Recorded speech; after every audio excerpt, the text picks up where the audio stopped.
அந்த வசனங்களாக நம்ம மாறணும்.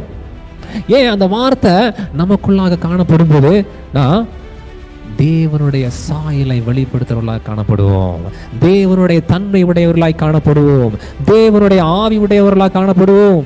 அதான் பார்வோன்னு சொல்லுவோம் பாருங்க, தேவனுடைய ஆவியுடைய இந்த மனிதனை போல நான் வேறு ஒருவனையும் காணேன்.